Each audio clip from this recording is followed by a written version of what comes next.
Thank you all. I'm going to start. My name is Mike from Zenbivy. As you know, we make an alternative to the sleeping bag. If those of you aren't experts in the sleeping bag category, I have a 60-second video that will tell you everything you need to know about the category. Sure. No audio. But it was silent film. Not good. Then came the rectangular bag, but it was heavy and not warm. That led to a whole new design called the mummy bag. And for a while it seemed to work. It was light and it was warm, but it was not comfortable or versatile. After that were quilts. They were light and allowed natural sleep positions in a variety of temperatures, but in key situations, they were not complete. So then came hybrids, but comfort meant compromise, so they were not ready. Thank you. And then came something new. The world's first two-piece sleeping bag that had it all, that was made for all, that will forever reinvent the sleeping bag. It's called the Zenbivy Bed. And from here on, the rest is history.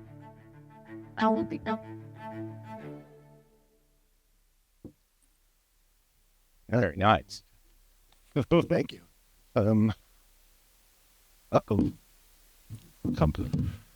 So that's who we are. We make an alternative to the sleeping bag.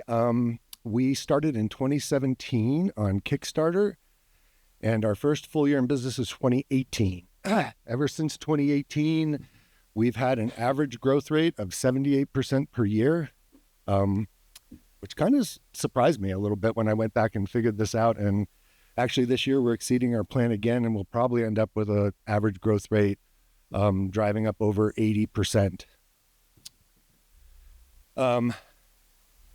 Obviously, if you're going to grow your business at 80%, there's a lot of things that you guys have to do that you would have to do to make that happen. But I think the things that you'll be most interested in are how we generate that kind of ongoing demand for our products. So I have, I think, one or two. I don't know how many of them because it's been a while since I did the slides. But the first thing is true innovation. Those of you who might have worked with me at Sierra Designs might have heard me talk about better and different. Better and different. Better is not good enough. You have to be both better and different. But when I started Zenbivy, I recognized that better and different were also not going to be good enough. If you're really going to really drive and change the world, you need products that fundamentally redefine the experience. A good example of that is we come out this year with some new down technologies, waterproof down, super high, a new kind of down called Muscovy. I would not call those true innovations. It's going to make your down sleeping bag perform better, but the reality is when you go out and sleep in a sleeping bag, the experience is exactly the same. So a lot of the things that our industry calls innovation, I would say are not true innovations. They really need to change the way the customer experiences the product. It also has to meet a real and significant need. And I learned in one of the earlier sessions, there's a acronym for that, total market, or sorry, I've already forgotten. TAM, there you go. Well, I'll just skip that because I know I'm going to go faster here.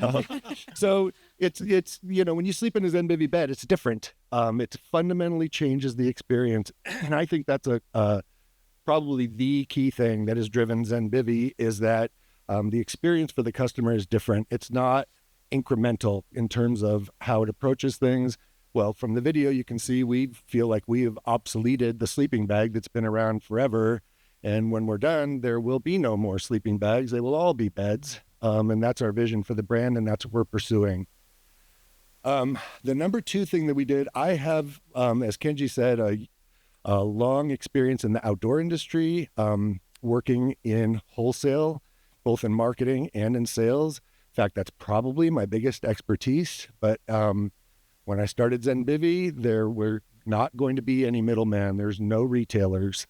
For Zenbivy, we do have some traditional distributors in Europe and in the UK, but they're traditional only in the sense that they buy and market into those territories, but they're only authorized to sell through one channel in those territories, and that's zenbivy.eu and zenbivy.uk, which are owned by us. So we mirror our direct-to-consumer market and our global expansion, and don't involve any middlemen. We're not in any retailers. We're not in Facebook. I should say we're in one. You're not retailer, in any retailers. one retailer that we sell to, and that's Garage Grown Gear. But beyond that, we haven't done that. I'll talk about that in a second. The biggest reason is that in our industry, as Kenji will know, outdoor retailer, that retailers in our industry, the whole industry has been ingrained into the retailer is the customer. The retailer is not the customer. The retailer is a middleman, and it's unpopular. Maybe not in this room to say that, but most of the time it's pretty unpopular to say that. And you just have to recognize who the end consumer is. And we've been successful because we've really focused on who's the user for this product, and we've engaged those customers where they are already engaging, which primarily these days is online. If you're looking for where customers are really engaging and learning about things, it's more on YouTube than it is in the stores. And we have a few of the YouTubers here who've sort of helped create content and kind of helped to expose us to the world, and really just trying to figure out where your customers are and going to where they are.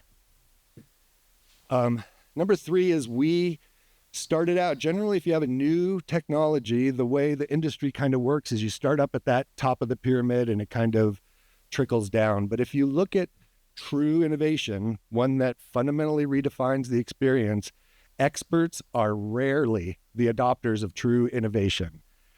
Experts are already experts. So if you try and tell them something new, they go, no, I'm the expert. I know how it works. So we started from the bottom up with ZenBivy.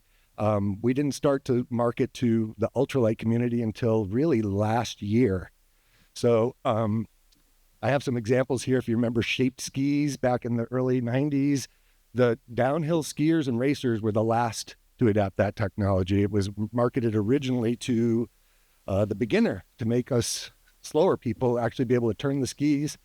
29-inch mountain bike wheels is another one. The expert customers thought, oh, that's good for cross-country bikes, but it'll never come into like the big hit or whatever. And now 29-inch wheels are almost ubiquitous. I'm aware of the mullet, for those of you who are in the bike world. And iPhone, if you remember, iPhone came out, fundamentally changed the experience, and it was just trashed initially. It doesn't have a keyboard. Business customers aren't going to use it. And of course, nowadays there are no phones without buttons on them. And I already talked a little bit about the retailers. Retail is generally, close your ears there, buddy, where true innovation goes to die.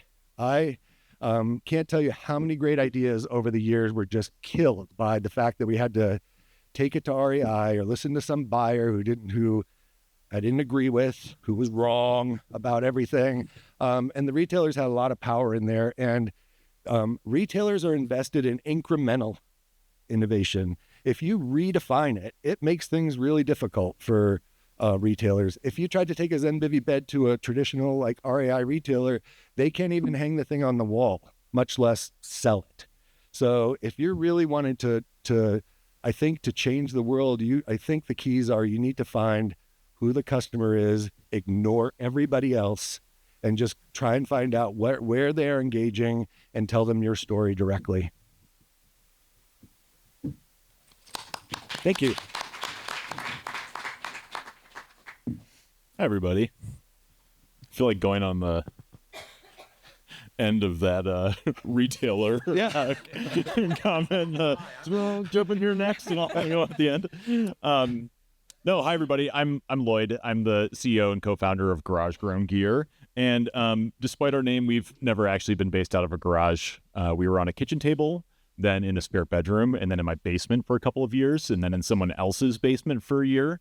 And are now based in a warehouse in St. Paul, Minnesota. So a little bit about if you're not familiar with us, we sell ultralight backpacking gear. primarily online, a number of garage grown gear brands here, which is great, and some media folks that we work with as well.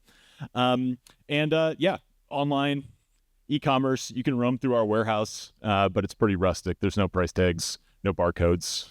So you kind of just get a surprise how much it's going to cost at the end, which is fun for us. But yeah, garage grown gear kind of early days. This was the initial basement setup back in 2017. That picture on the far left was me during Black Friday. Despite the thumbs up, definitely not enjoying my life at that particular moment. That photo up top was my work bed, which was just a pile of yoga mats in the corner with a quilt on top. This was probably a fire hazard, but that was my idea board. And it was also my furnace. So, when I had a good idea, I just write it down and slap it on there. I still got a couple of those, but I don't know if it's a good idea to put your good ideas on a furnace. This is us in 2025. It's been a little bit of a wild ride for us, but there's our team. We've got a team of about 25 to 30, kind of depending seasonally. We warehouse nearly 300 brands in our warehouse and office, and we like to joke that we are the most millennial and least remote team because we are an entirely in-person team. That's a little bit of our little growth trajectory. It has not been 80% growth every year. That's quite impressive. Last couple of years we've still been able to find a lot of growth, largely through kind of continuing to add a lot of new and innovative products and brands. We like to say that we compete by not competing, meaning that we've got a little bit of a smaller market share than maybe some of the big retailers out there, but we carry a lot of things that other people don't, and in that is opportunity. So that's our little growth curve. I don't actually know if we'll do 8 figures this year. We'll probably almost do 8 figures. So if that makes you want to leave this call or this this group, you can. But okay. So I have a couple tips that are a little I guess a little more ethereal, but my biggest tip and biggest suggestion for anyone who is looking to scale a business is just constantly be in the business of long-term relationships. And if that is, if that's with brands, if that's with customers, I think, we just came from a conversation in here last that was talking about planning your exit, which, I will happily say that I've never really thought too much about that. And I think that can be really valuable depending on kind of what your goals and operations are for the business. But I definitely plan on sticking around in my business for quite some time. And I think making sure that you have a business that is built for the long haul, that you're working with brands that, when we work with brands, we just get more value year over year. Jonathan from Gossamer Gears in here. When we started working together, he was offering us, I'm going to call you out for your cheapness, 15% margins. 5. Revisionist history.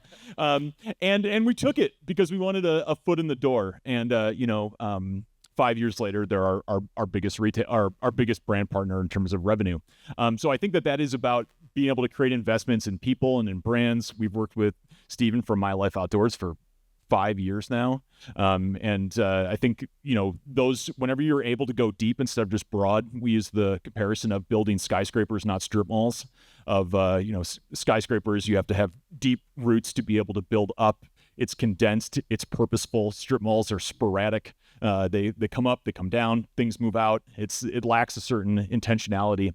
So we try to think about that a lot of are we just doing something for the hell of it? Are we doing something that's not going to exist in a year? Why are we investing all this time and energy into something that's a one-off? So I think that was something that was really important for us as we try to simplify to amplify, another term that we use a lot. And in that process, that it's just not rebuilding the wheel all the time. So yeah, those are kind of all the things that popped to my mind. But same with even just with staff, be in the business of long-term relationships. If you're looking to be able to scale your business to 8 figures, it takes time. It took us, 8 years plus to be able to get there. And it doesn't happen overnight and doesn't happen by yourself. Tip 2, this is something that I heard about a decade ago and it sticks with me all the time, is that if it's not a hell yes, it's a hell no. Obviously, decisions are far more complicated than that and do not often exist in a binary. But I think when you need a quick gut check, And I don't know, like we were thinking about buying this old auto shop a little while ago to have as a storefront, and I was like super into it. It had 2 big garage doors, looked sweet. It was like 1,000 square foot, and I thought it would be an awesome little brick and mortar retail shop. And I got cold feet. And it was one of those things where it was going to take a ton of effort, a ton of intentionality. It was going to steer us in a different direction in an area that we didn't really have a skill set. And I realized that I was having hesitations on it, and it was something that, like, when you're making big moves, you need to kind of be all in. And it was a very clear use for me of, if it's not a hell yes, if it's not something that I'm super excited about and super passionate about, it needs to be a no. Because if it's not, it's going to distract from the things that are going to help you be able to grow and scale. And it's not just going to move your energy, but it's going to move your team's energy. It's going to move your brand's energy. And I think it helps you really stay focused because, especially as a small brand, there's a million things that you can say yes to. It feels like there's almost like an immediacy or a manicness to being able to say yes to every opportunity. And I think it's important to pause and make sure that you're saying no, because if you don't, you might find yourself growing in ways that you don't want to, or growing in ways that aren't sustainable, or ways that might look like steps forward, but they're really not. Oh, good one. Thanks, Mike. And this is tip number 3, and this is something that Mike was really talking about too, is that I think, we are in arguably a fairly oversaturated outdoor space. I was just chatting with someone recently that was talking about, anyone can really throw up a store on Shopify and sell stuff these days. The barriers to be able to enter into business are so low these days. The ability to be able to create a mildly curated brand appearance is like pretty easy. And to be able to have that, and for it to be successful is not easy, but just to be able to put something into this space, there's not as much barrier as there used to be pre-internet. So I think in thinking about this, and I think about this in the context of specialty retail all the time, is like, what is your unique value? I think there is no ability to be continuing to do the same things that have worked in the industry for the last 50 years and expect to continue to be successful. To some aspects, I think, some of the places that are, some of the specialty shops that are struggling right now are spots that kind of failed to be able to adapt. And to some extent, I think there was a degree of mediocrity that was kind of allowed in previous ages pre-internet that is simply just not particularly viable right now when you compete with everyone all the time, both regionally and internationally. So I think for us, that has meant just locking in on our niche and really just doing the one thing that we do, ultralight backpacking, better than anyone else. And I think, we get folks going, well, what about bike packing? Well, I don't know shit about bike packing. I don't want to do that. What about if you, went into distribution? Okay, but yeah, maybe we could do that, but I don't really know it. And honestly, that's not our value proposition. So I think it kind of goes back to that simplify to amplify. What do you do better? What is your unique value? And what is like the thing that you can be known for, that your customers can identify you as, and that you can, do better than anyone else. I think that's my end. Thanks. You all can't see it, but Kenji has a big 2-minute sign over here. Hate to see what happens when you run over. Oh no, hold on. Okay. I'm Deanne Buck. I'm the CEO of Brandwin Performance Innerwear. Really quick overview of our growth. We rebranded in 2019. It was founded in 2014 by a woman, and she had 3 products and was at markets, had some online presence, but really struggled to get it off the ground. In 2018, 2019, it was bought by a couple. It was called Stay Golden. They rebranded it to Brandwin. And in 2019, we went to Outdoor Retailer and realized that it wasn't going to work because there was another brand there named Bronwyn, who's my friend. And it felt like it would be too confusing for the retailers. So there was a strategic decision to go all in on D2C. And then the pandemic hit, and you can see we had slow growth 2021, 2022, 2023. By 2024, we were the 109th fastest growing company in America. And that was on five products. And at the top, I just put who our staff was. So one of the things that we did, and I think Lloyd touched on this, is to be super specific. We do one thing, we do it really well. So we don't have a warehouse. We pay a lot of money for a warehouse, but we're not going to run a warehouse. We're going to make bras and underwear, and then we're going to figure out how to get them to our customer. So who we are, we have a vision, a regenerative and thriving planet where women lead equally. We have a mission to inspire a foundation of confidence that supports women to live their healthiest, active, most fulfilling lives while protecting the planet. And what we do is we make seamless merino innerwear. And so what's unique about this is most wool underwear was cut and sew. So it's basically like you have your fabric and you have a pattern and you put it together. With ours, the fabric is made at the same time that the garment is made.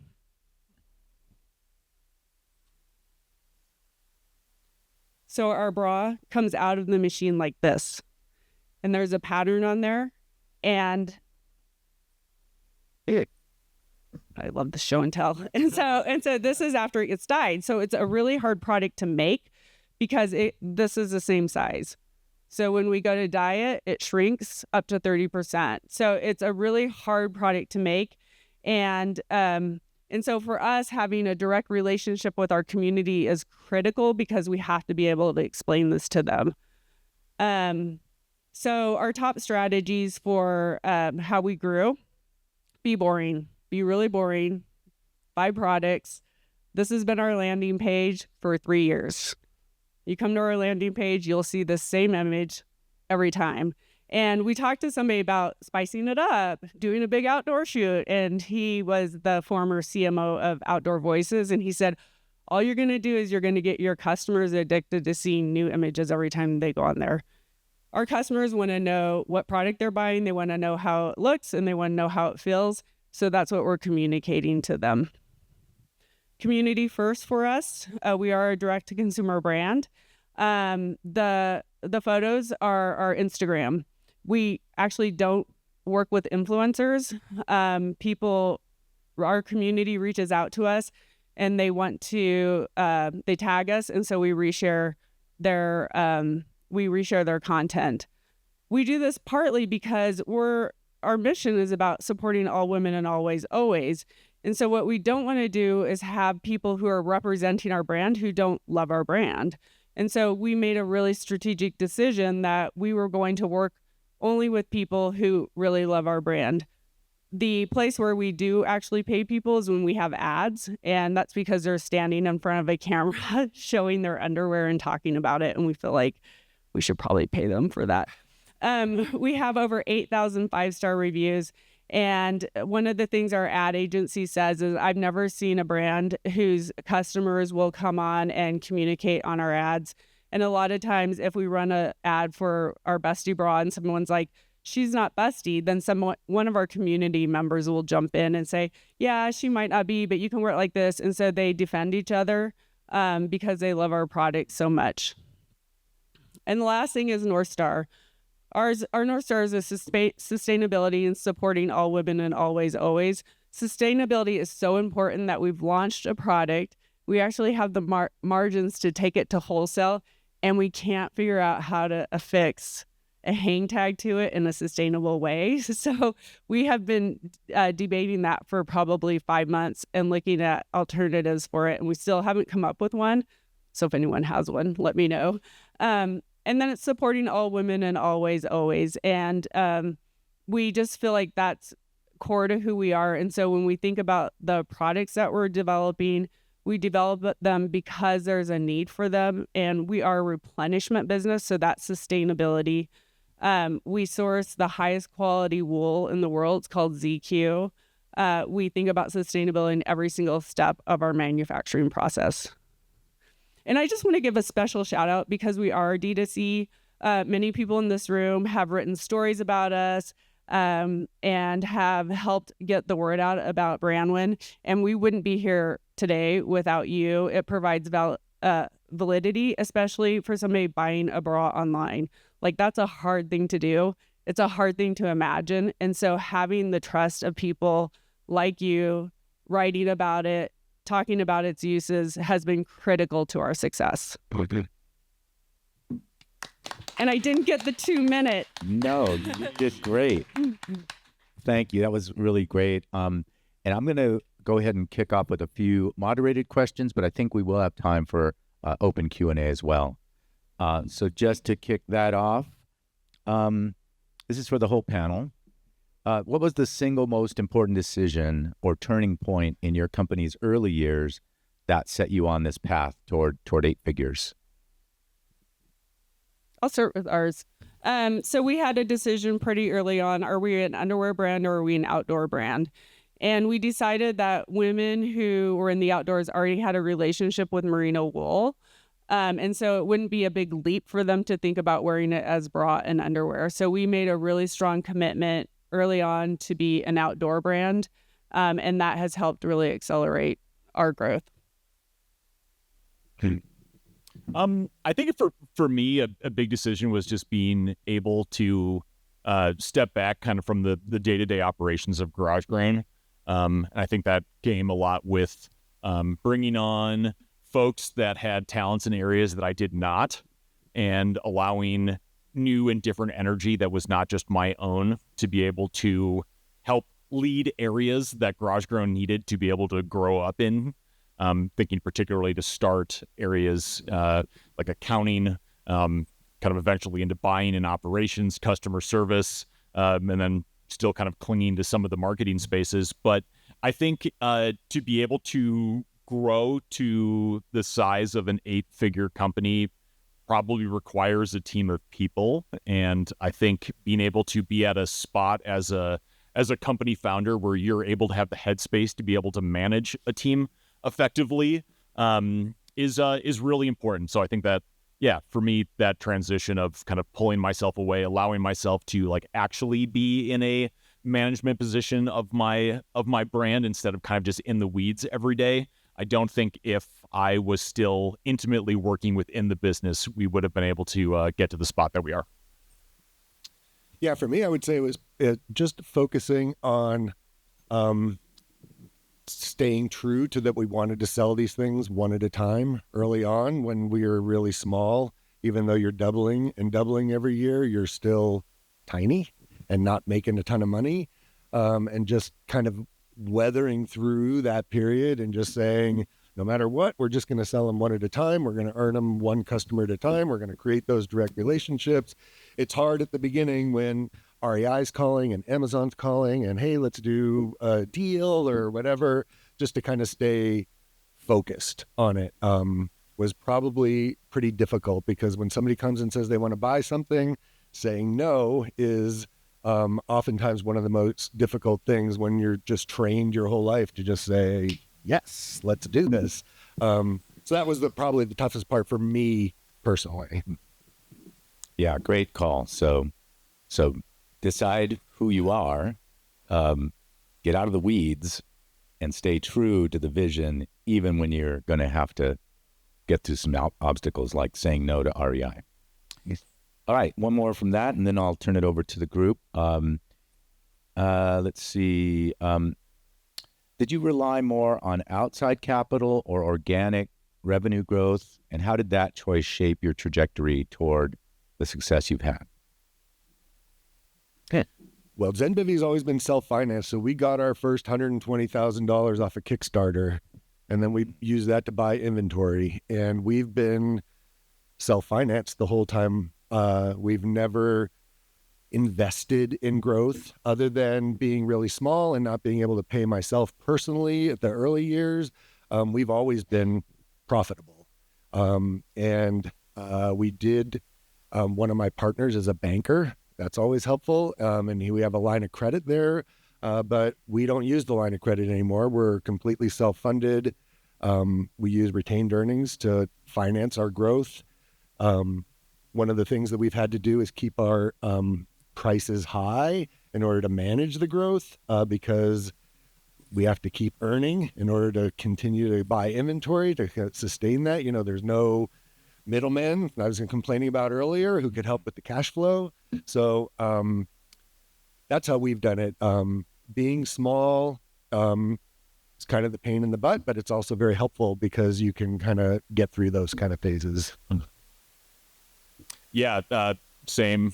It's a little bit more of a complicated inception story, but yeah, through our my 9 years with Garage Grown, it's just been entirely self-funded, and I think that's the reason why you can see some like large growth because yeah, our first year I think it was like $80,000 in sales, and we had a number of years of 100% growth kind of right out of the gate. But I think a lot of that kind of organic self-funded growth means that you're taking steps forward and you're growing at a rate that is sustainable for your business.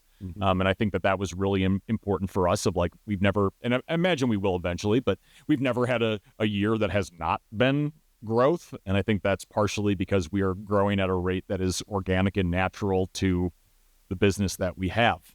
And I think it's, you might be able to get to 8 figures way faster if you do have a large infusion of cash to be able to jettison you a little bit further. But I think you also,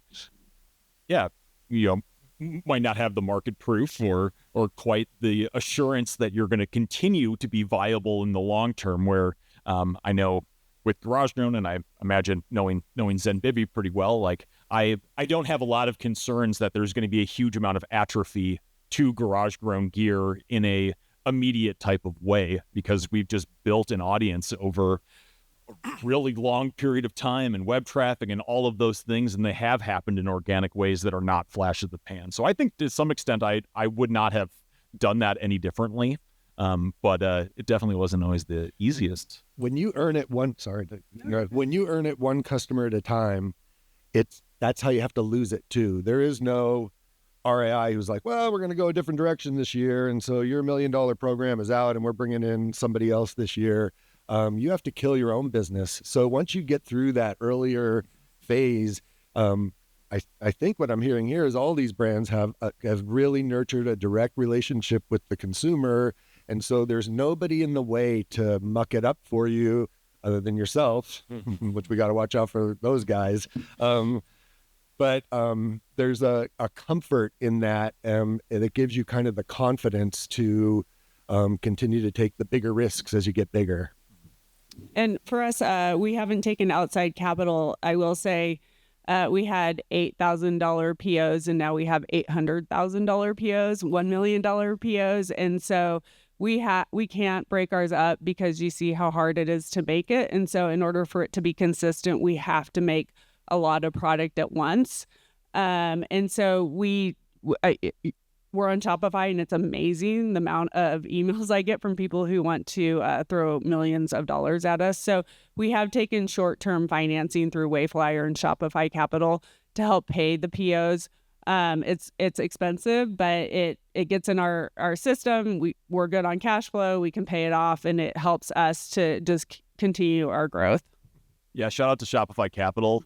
I think you can get like up to $250,000, and within 30 days, if you pay it off, it's no interest, which is pretty great, especially around holiday buying. It's pretty awesome. All right, we've got room for 3-minute questions. So, Andrew, here we go. Oh, please use the mic so we can record that. This one's for Lloyd. What's up? Did you use any sort of program or system to take a step back? Like, did you read EOS, or did you have a lot of guidance? Like, was there a mechanism or structure to that step back? I think the biggest thing, we brought in a chief operating officer, and I think that was single-handedly the biggest thing of me being able to know that me being able to step back allowed someone else to be able to step forward, and that I could have a direct point person who I knew and trusted entirely to be able to run the day-to-day operations. And I didn't need to have that level of a relationship with everyone on my team, but it was very important that I had it with at least one person, and that person had trust in their team.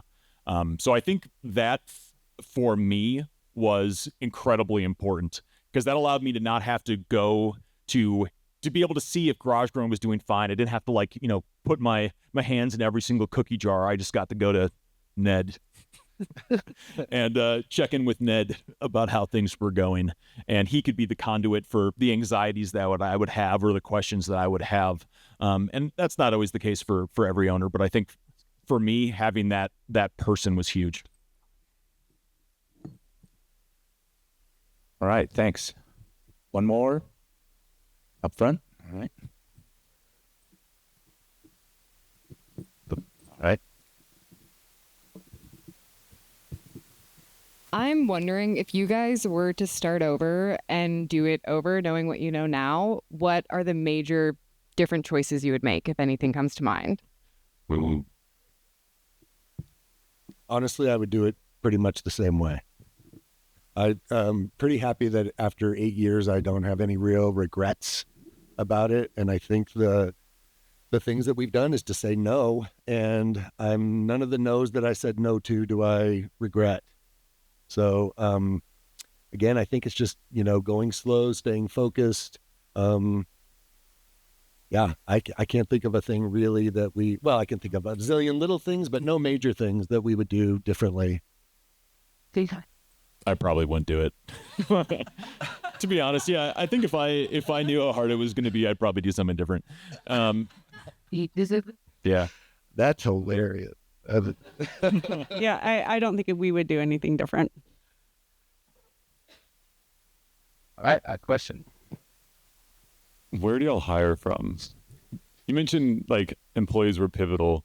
I've thought about hiring. I'm in Austin, so I've thought about hiring from like UT grads. We've mostly had a remote team.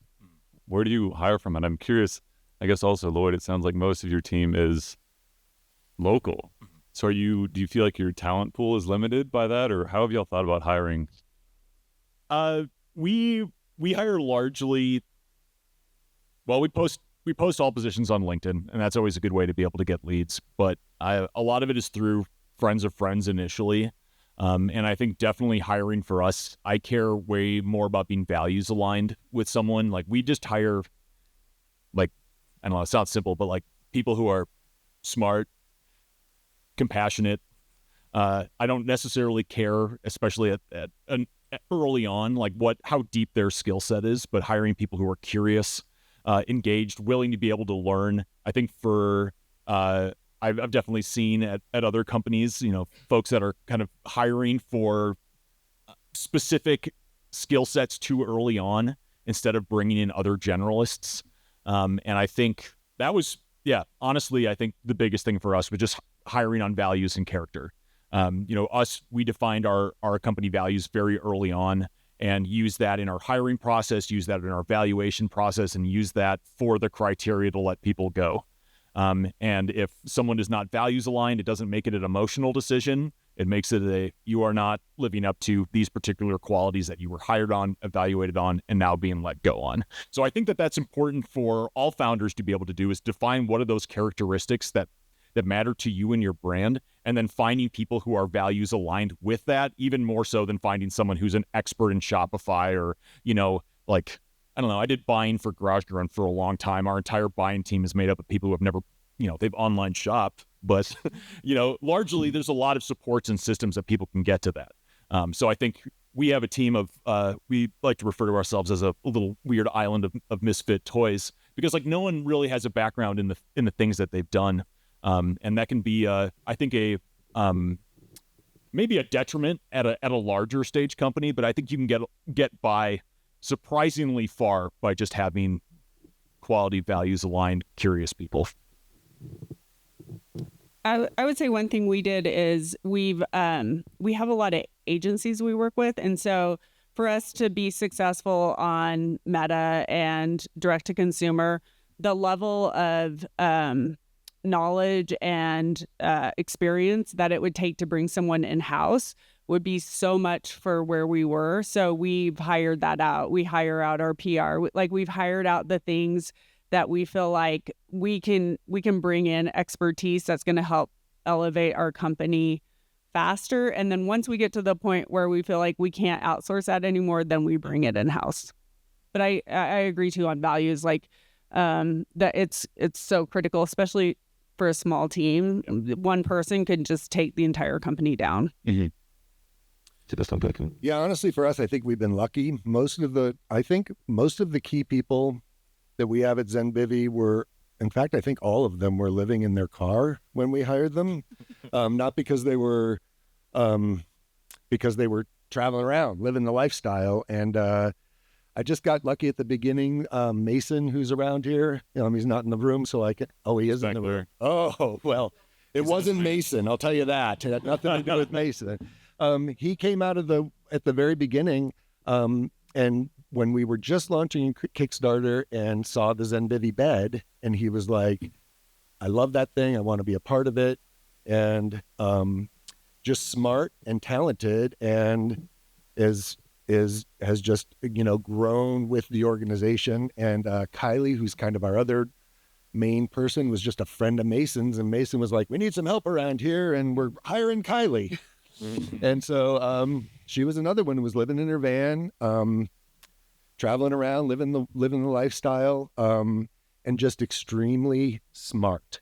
And the old world, you don't need experience. The world is changing so quickly. Like if you're our Facebook ads buyer, if you haven't bought Facebook ads in the last 6 months, then you have no expertise, because the thing changes all the time. And so you need people who can adapt and who are just smart and sort of self-driven. And so for our key folks, it really was a lot of luck and people who just saw really what we were doing and wanted to be a part of it and brought their passion to it. And so, and it's I probably should put it on the slide as number 4, but just having the team, it was in the earlier thing they were talking about the importance of team, and of course it's there's a lot of facets to it, but just having those people who engage emotionally in what you're doing and are passionate about the mission that we're on. It's really for us been knock on wood, lucky. I've never fired anybody yet in 8 years. They just quit when I ask them to do stuff too much. So we've been really lucky, I think, is a lot of it. And so hopefully that'll be the case going forward too. Can I add one quick thing about that? You bet. One quick. Okay, so I think it is something, especially if you're going through some first hires. I think when I first hired, I put a lot of pressure on thinking that all of the folks that I was hiring right away needed to be like long-term folks with the company. And I think that's the ideal, and not to be overly callous, but you're going to have folks who are able to hit it when you're in your basement and are not at a $10 million company, because their skill sets are not going to be able to be scaling. So if you hold yourself to a standard of needing to have every single hire be able to grow with your company for the entire duration, you're going to probably set yourself and them up for failure. I have never regretted firing anyone and haven't had to fire a bunch of folks. But I think if you try to think of every single one of your hires as needing to be this permanent piece of your puzzle, it's going to set you up for disappointment and a lot of frustration. Great point. Let's hear it for our panel, Michael, Deanne, and Lloyd. Hey, Nice job. yeah, let's split it.